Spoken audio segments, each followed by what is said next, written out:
Lala, you scared the whole internet because you archived every photo of Randall. What is going on? I'm gonna be so real right now with you, Bryce. You're telling the story. Because it's so petty that you're gonna die. First off, why aren't you together? What's happening? Where are we? I came to Utah to hang out with my mom and my brother and just get some, Utah back in my blood for a moment. Okay, we're revisiting Lauren. Yes, exactly. We're going back to Lauren Birmingham for a hot second. And Randall, you are back in LA, right? Yeah, I mean, we have been on the road for 5 weeks together in Puerto Rico, Florida, North Carolina, and we came back to LA together, and she wanted to go, while I work now, I'm back in the office. She wanted to take a few days and go see all of her family and friends. Yeah, I've been keeping up with your quarantine. You guys have had quite the adventurous time while we're all in lockdown. I think you've been safe everywhere you've gone, but you've seen a lot of places. Puerto Rico is where you were shooting the movie, right? Correct. And did you get to finish the movie? We didn't finish. We actually moved the film to California and are finishing first week in September in San Ynez now. I would say about 35% is completed and 65% will finish. But during this whole time, you guys have not stopped podcasting. What have you learned about each other from the podcast? Oh, that's a tough question. I've learned that Randall really enjoys talking over me. We're trying to curb that. But also I've learned on the positive side, he is really great at asking amazing questions to our guests. I had no idea that he had the talent of interviewing people. I've known that he was a great producer and director, but to watch him carry on great interviews is really incredible to see. Thank you, hon. You're welcome. Did you know you had that skill, Randall? I didn't know. No, I'm very intrigued by people. So I think that maybe that comes out as she's saying with the questions and stuff. So I've had a really good time doing it. And have you learned anything about Lala from doing this with her? Oh, you got a few minutes? No. No, I mean, I love working with her. We're best friends and we're lovers. And I think when we do this podcast, I don't really get to see the business side of Lala. She's very professional and very diligent with the podcast. So what I've learned about Lala is she really is a little CEO who is a boss, and she bosses me around in the podcast, but in the best way. I've learned that you want to be prepared. Otherwise you get the wrath of Lala. Well, people thought you were getting the wrath of Lala a couple weeks ago. Lala, you scared the whole internet because you archived every photo of Randall. What is going on? By the way, I didn't even know this existed. I mean, we're on vacation. We're in Marco Island. We have a little tit like any couple has. It's a tiff. You keep calling it a tiff. Okay. Tiff. Whatever. A tiff, a tat, whatever it is. And I'm going to be so real right now with you, Bryce. What happened was we went to the grocery store and we got so much food. And as we were checking out, I would reel out the story.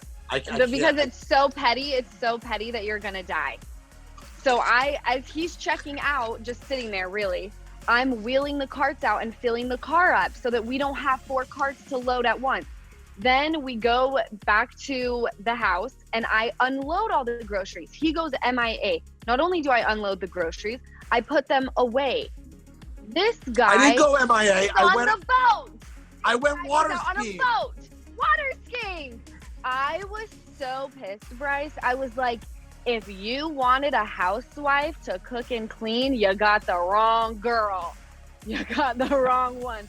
So I archived, because I was petty. I was just petty like that. Hold on.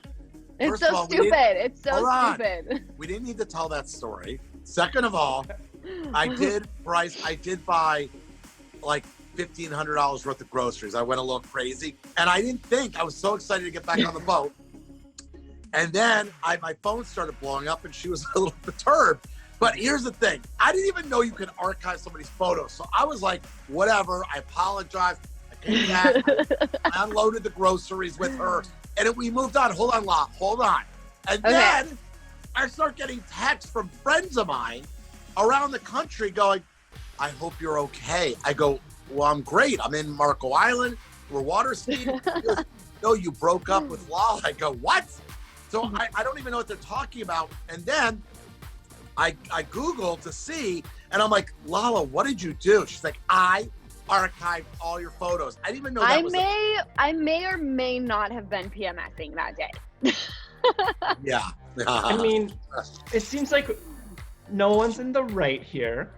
No, it was so stupid. It was so stupid, Bryce. Like, I couldn't believe that people were even, well, because they took the fourth step prayer that I had posted. I was feeling very, I get into these zones of really wanting to kind of, I don't want to say preach, but preach about sobriety and how it's changed my life.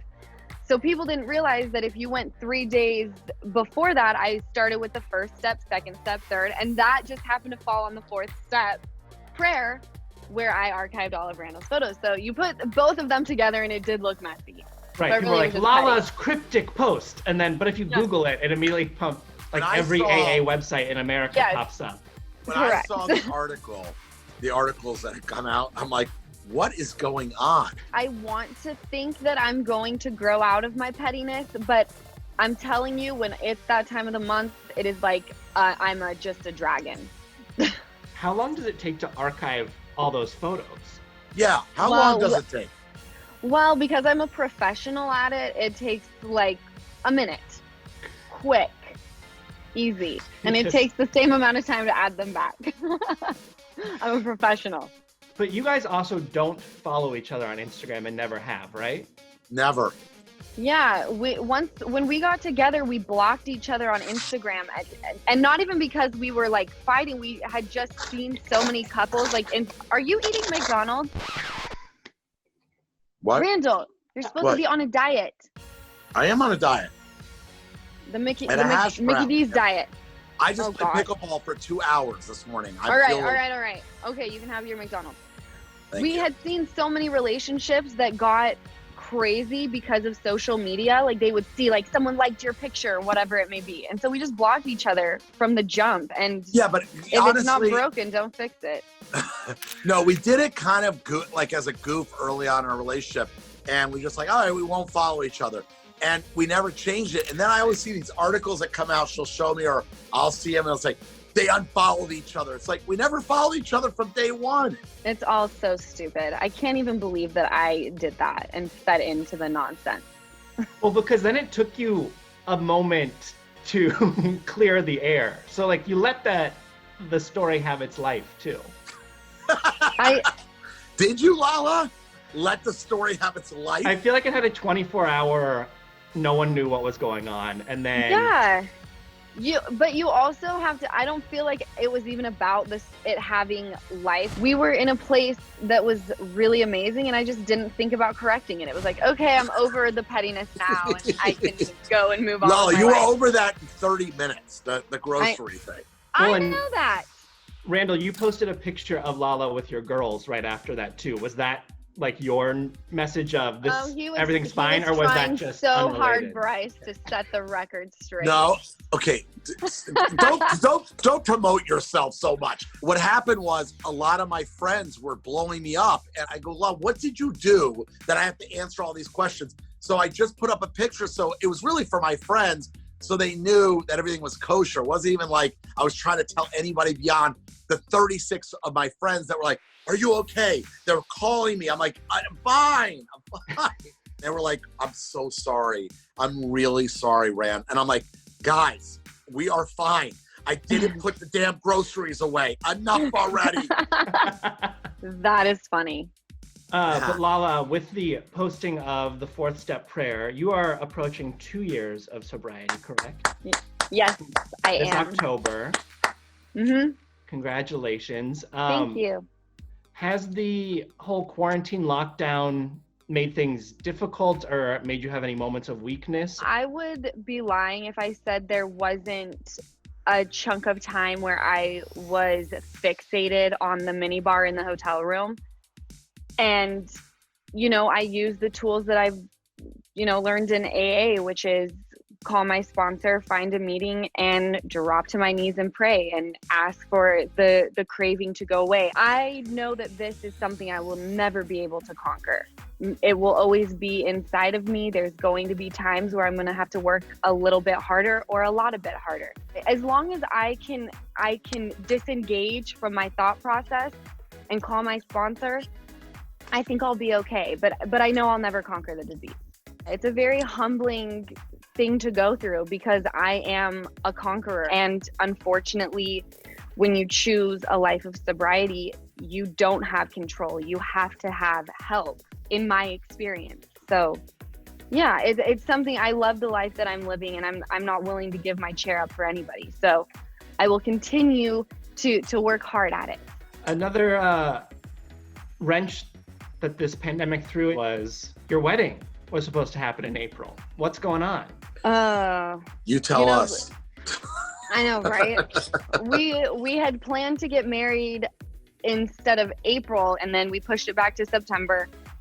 And then I had a phone call with my wedding planner, and she said, I want to be very transparent with you what this wedding will look like if you choose to do it in September. And I just said, my heart is set on something very beautiful. I don't want to look back on my wedding pictures and see everyone in masks. And I'm not saying that people that are getting married in this situation right now should look at their pictures and feel like their weddings are tainted. But Randall and I had a rocky start at the beginning of our relationship. I want the wedding to be like a brand new day for us, like the beginning to something amazing. So I convinced him to switch it to next year. Okay, 2021. Yeah, it's just to do anything that we have planned will not happen this year. It's zero chance. Bryce, they said no dance floor, no Nothing. cocktail hour, no open bar, 6 feet apart with chairs. And by the way, we know you have a guest list of upwards of 200 people. You're only going to have 50. Right. It just wasn't going to work. So she sat down with me again. It was an emotional. And we cried. We cried. All right, you cried. Both of us. You cried. Have you thought about, though, like eloping, making the commitment for yourselves and then having the big party later? We did. We both talked about that, and we were pretty close to doing it. And then we both had talked it through calmly, like, okay, let's think about this. We're basically married. We look at each other as married already. And do we want to have that big magical day and have that moment be authentic in that day? Or do we just want to say, screw it, we'll just have some big party down the line? And I let Lala really make that decision ultimately. And she decided that we want to keep the big wedding and the magical day because we put a lot of our heart and soul into planning it. Lala, you did make a commitment step, though. You are now branded with Rand. Can you believe it? I am. I'm branded with Rand on my bicep. There's not much there, but I had picked this font and I was like, it's perfect. And I got tattooed with Megan and Colson when we were in Puerto Rico.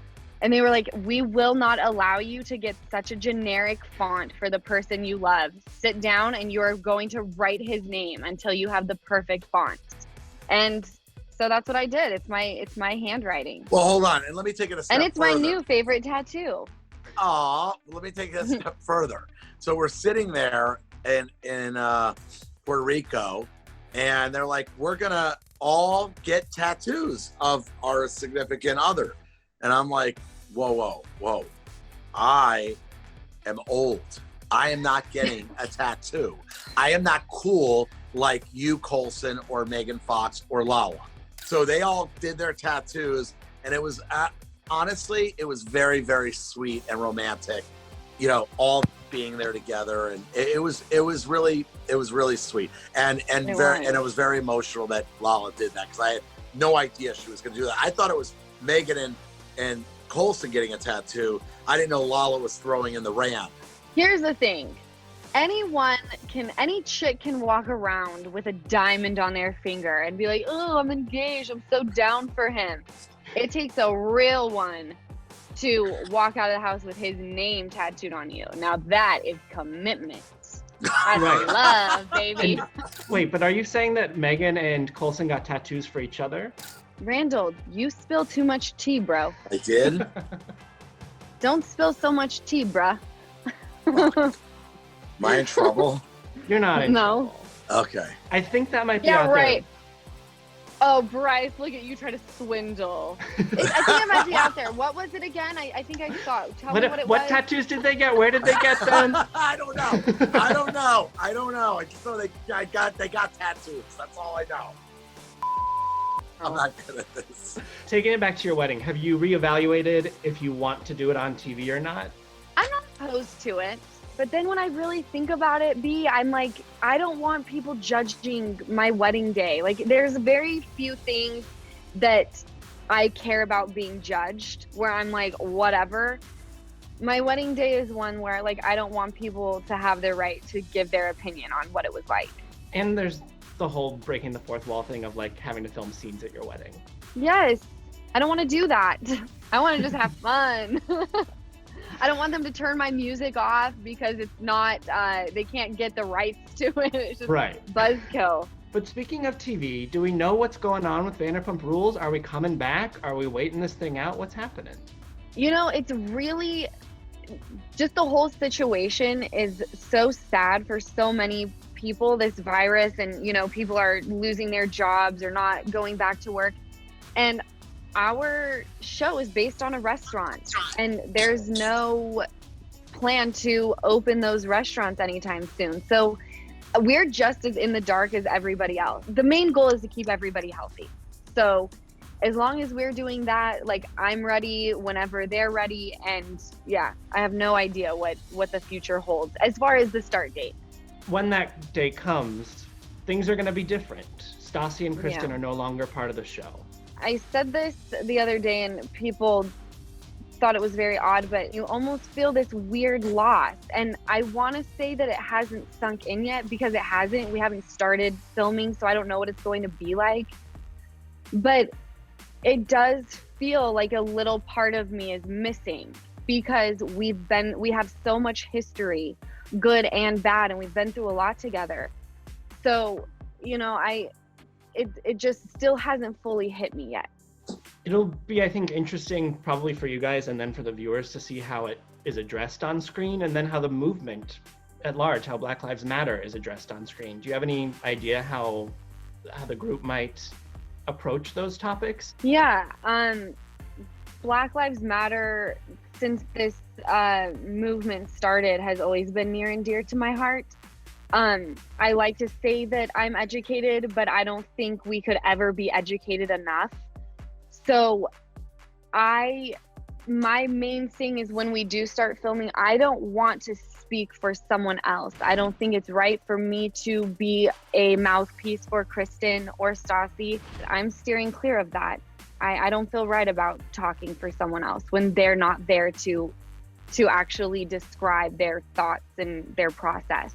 Your name did get tossed around in all that kind of drama that happened. It did seem like you were able to touch base with Faith and all this and kind of have a conversation, right? Yeah, you know, she reached out to me about my dad passing away. So that was how the line of communication was opened. And then after hearing how she left the show, I never want anyone to leave Vanderpump Rules with a pit in their stomach, because I know that feeling. And so I really just called to apologize for sending her off with that feeling. And, you know, she was very receptive. If you watch the season 4, you know, all those episodes, Faith and I were thick. We were like, she was my best friend. We had sleepovers every single night. Like, that was my girl. And then when things went south, you know, she's like me. She's a runner. You know, I did that too. When things got hot for me, I ran back to Utah, and she did the same type of thing. So I can understand that. But it was when she reached out to me about my dad, that was like, when anybody, I don't care what we've been through, if you reached out to me about my dad, our slate was clean and we could start from square one. She has said that she would be open to returning to the show. Would you want to see her come be a cast member? She is so much fun. We've had great times together, so I'm not opposed to it at all.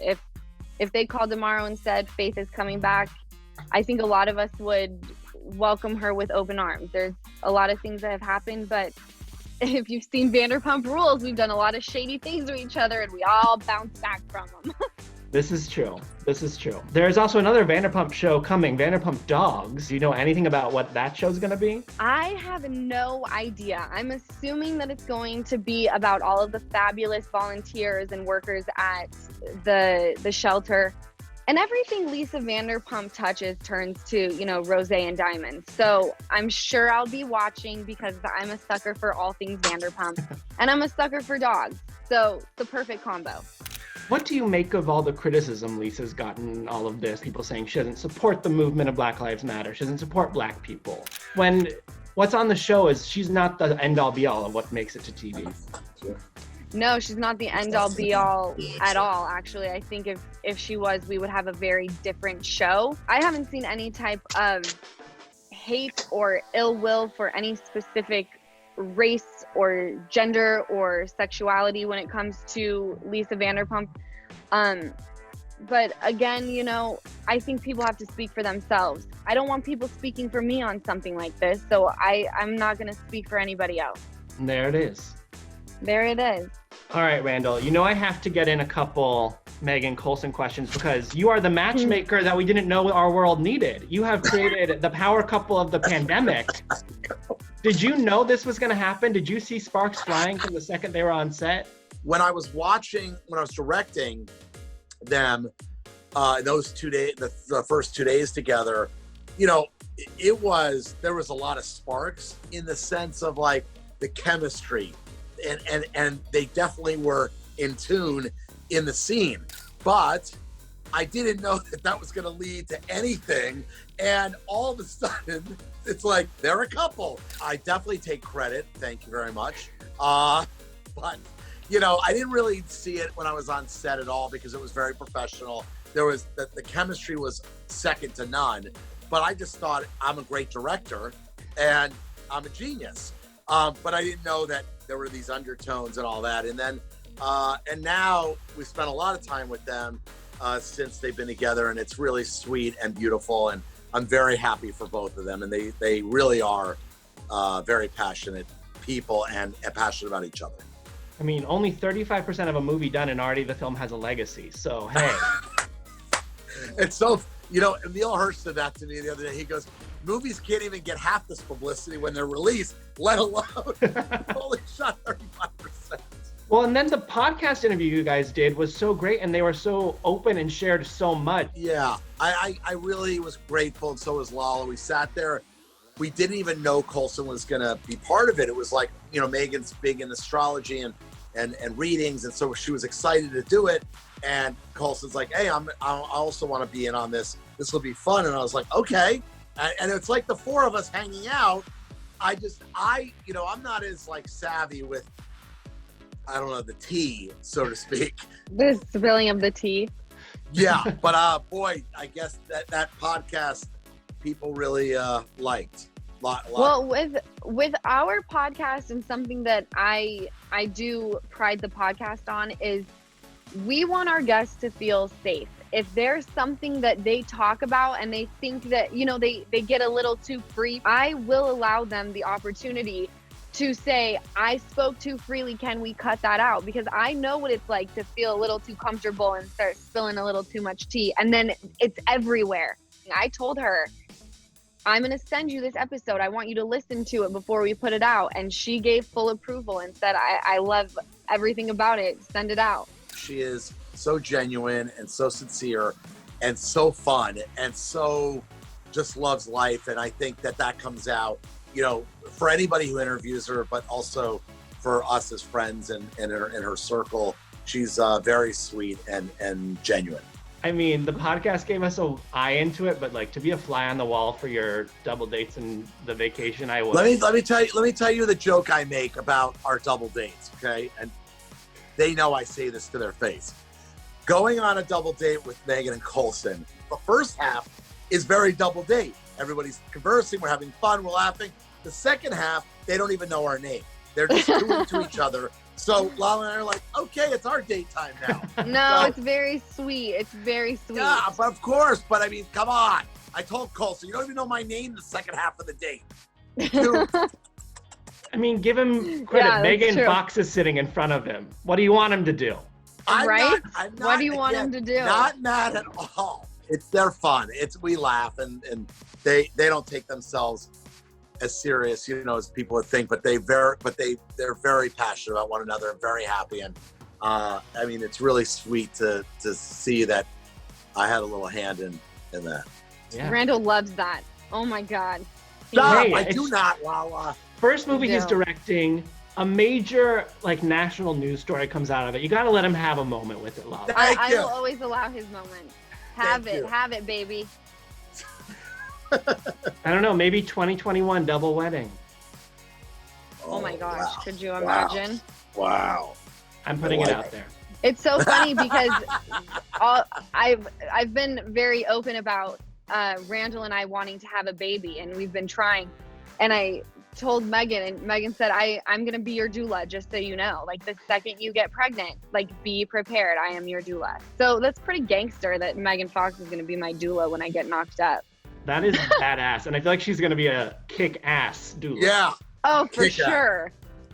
She'll be reading that baby's chart from inside the womb. It's going to be a whole thing. It'll be a whole thing. It'll be awesome.